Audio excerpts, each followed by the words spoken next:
Hi guys, so today pili ako ng bagong damit pang samba because I feel like I deserve it. Deserve talaga. Gusto ko talagang bago yung damit ko sa pasasalamat. So I'm here sa SM, bili ng mga damit. Mga ganyan na. Medyo may kamahalan pero worth it naman of course. So ganyan siya, tingnan natin na. Grabe, XL to XN na. Wala na akong magagawa yun na talaga lumabas tawas. Pero ganun pa man, I'm enjoying buying itong mga ganito. Sige, let me try. Alright, syempre dahil feel na feel ko talaga pumili ng mga ganito, di ba? Ayan. Bawal talaga ako makita ng mga sale ng mga pabango. Bawal. Ayoko makali. Kapag mga mabilisan talaga, mas better kung sa SM ka bibili. Para hindi ka ma-stress ng kakaisip kung saan ka bibili, di ba? Lahat naman yata nandito na. Now here at Changi. Sobrang sikat to sa China. Actually, yung business partner ko sa Richmond, na-recommend niya talaga. Tapos very, very nice nung ano nila. Oh. Diba? Ang cozy. Nanood kasi ako ngayon ng sine just to treat myself. I'm gonna be watching Jujutsu Kaisen.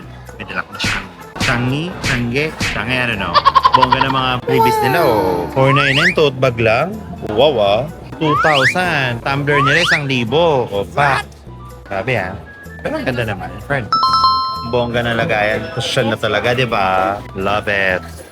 Nag-find time naman ako na date naman yung sarili ko. And nanood naman ako ng sine. Okay, pinanood ko Jujutsu Kaisen. Ang pangit.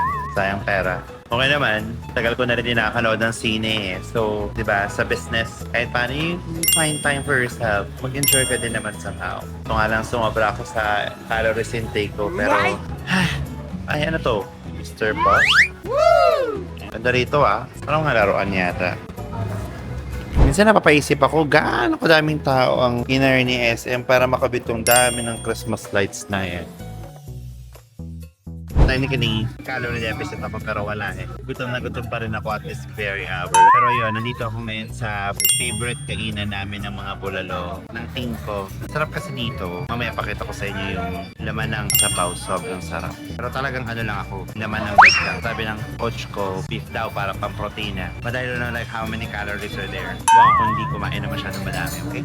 Dahil bawal ako sa rice, focus lang ako sa beef. Sobrang sarap talaga nila dito. Tingnan nyo naman. Diba? Proud na proud ako niyan dito na may bandang MCU lang to. Here, the Bulalo Eme. So, time check. I think mga nasa 11:30 na. Just got home. So, pumunta ako ng SM North. Nanood ng Jujutsu Kaisen ang pangit.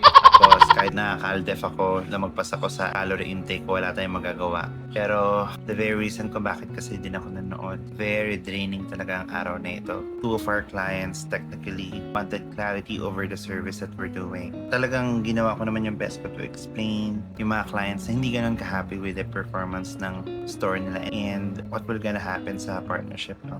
Nakaka-drain kasi the other one, nagkaroon kami ng performance mismatch or like hindi ganun ka-satisfactory performance namin. The other one naman, we have overdue na kailangan bayaran ng client but hindi talaga pa kayang bayaran ng client and that's okay. Diba? Super draining and I have to deal with it and to listen to them talaga because clients first. That's the most important part. Naka-topless na ako guys kasi I'm about to sleep na and I just wanted to record this because even though it's very tiring day, very blessed pa din ako na may negosyo ko. Yung mga clients kami na nagtitiwala pa rin sa amin. At the same time, I was able to solve yung mga ganitong klaseng problema ng sa negosyo. Talagang nag-break lang muna talaga ako. Okay? So again, see you sa next vlog ko. I do hope na mapanalo ko yung susunod na araw namin. Good night guys. Bye-bye.